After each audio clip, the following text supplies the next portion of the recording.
Bismillahirrahmanirrahim. Assalamualaikum warahmatullahi wabarakatuh. Halo, apa kabar anak-anak ibu yang soleh dan solihah? Semoga kalian semua masih tetap dalam keadaan yang sehat ya, dan tentunya masih tetap semangat. Kembali lagi bersama saya, Ibu Tuti Herwati, di pembelajaran IPA. Di pembelajaran kali ini kita akan membahas tentang konsep listrik statis.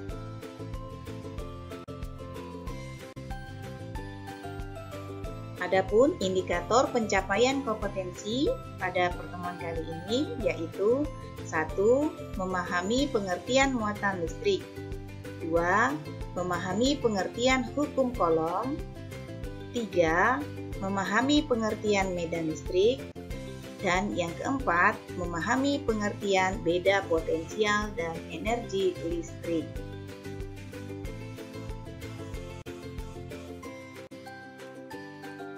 Apa itu listrik statis?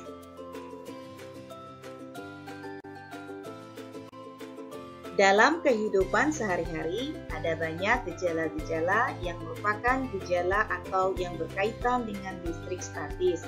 Di antaranya adalah petir.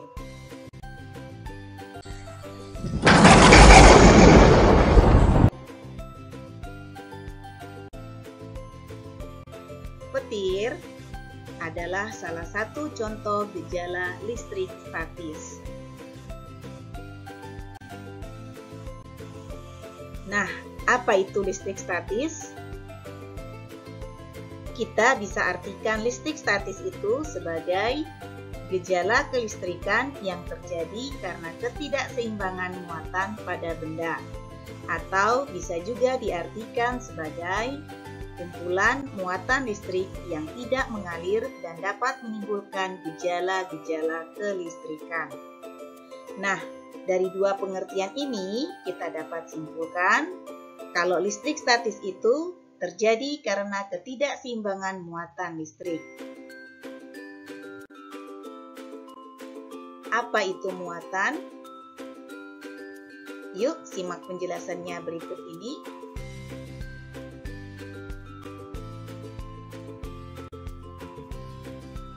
Pernah mendengar kata atom? Atom adalah unit terkecil penyusun materi.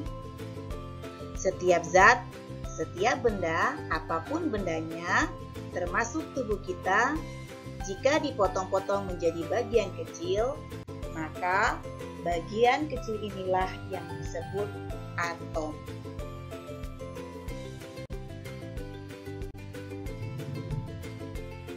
Konsep listrik statis.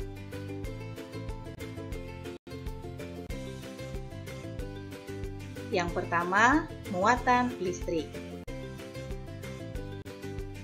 Atom tersusun atas partikel subatom, yaitu proton bermuatan positif, neutron tidak bermuatan, dan elektron bermuatan negatif. Neutron dan proton membentuk inti atom, sedangkan elektron bergerak di sekitar inti atom. Elektron inilah yang memiliki kaitan erat dengan fenomena kelistrikan pada suatu benda. Elektron adalah partikel penyusun atom yang bermuatan negatif yang mengelilingi inti atom. Benda yang kelebihan elektron disebut benda bermuatan negatif, sedangkan benda yang kekurangan elektron disebut benda bermuatan positif. Jika benda bermuatan positif didekatkan dengan benda bermuatan negatif, akan tarik-menarik. Sebaliknya, jika benda bermuatan positif didekatkan dengan benda bermuatan positif, atau benda bermuatan negatif didekatkan dengan benda bermuatan negatif, akan tolak-menolak. Interaksi kedua muatan tersebut merupakan gejala listrik statis. Pada umumnya, jumlah elektron dan proton pada atom sebuah benda adalah sama, sehingga atom-atom pada benda tersebut tidak bermuatan atau netral. Jika benda tersebut netral, dapatkah sebuah benda diubah menjadi bermuatan? Bagaimana caranya?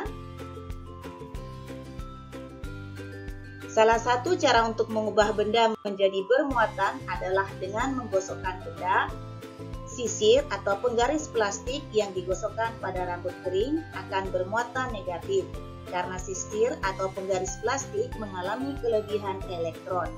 Elektron dari rambut berpindah ke sisir atau penggaris plastik.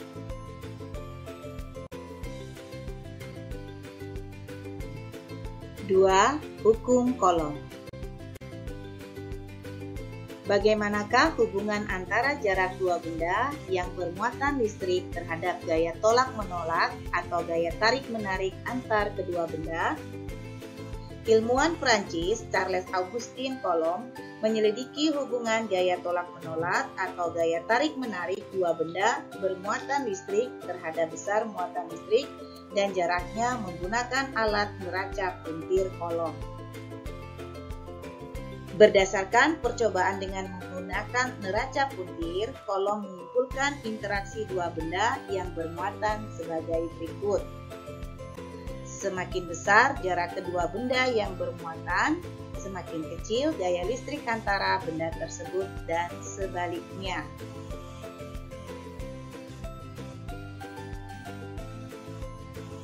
Semakin besar muatan kedua benda, semakin besar gaya listrik antara benda tersebut.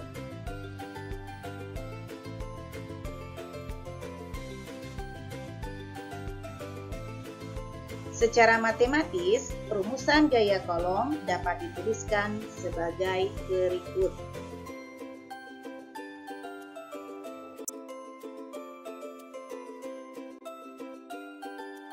3. Medan listrik. Di sekitar muatan-muatan listrik ada medan listrik yang dapat mempengaruhi muatan lain yang berada tidak jauh darinya. Medan listrik merupakan daerah di sekitar muatan yang dapat menimbulkan gaya listrik terhadap muatan lain. Medan listrik dapat digambarkan oleh serangkaian garis gaya listrik yang arahnya keluar atau ke dalam muatan.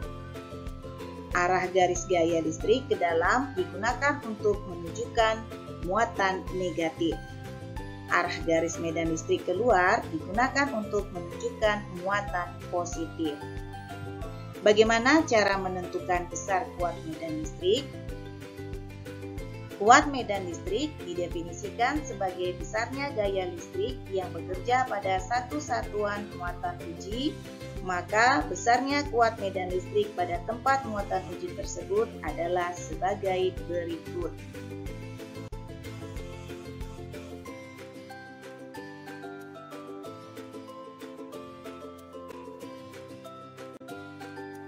Empat, beda potensial dan energi listrik. Tahukah kamu mengapa petir berbahaya? Apa sebenarnya petir itu? Orang yang pertama kali menyatakan bahwa petir terjadi akibat adanya gejala listrik statis adalah Benjamin Franklin. Menurutnya, petir adalah kilatan cahaya yang muncul akibat perpindahan muatan negatif elektron antara awan dan awan atau antara awan dan bumi.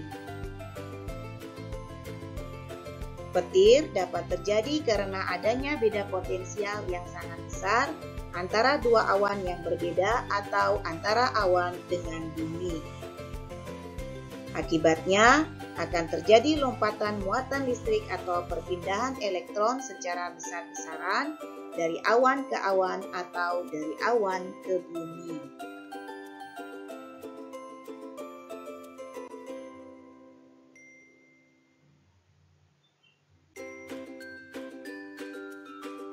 Besarnya beda potensial listrik dapat dihitung dengan membandingkan besar energi listrik yang diperlukan dengan jumlah muatan listrik yang dipindahkan, yaitu persamaannya sebagai berikut.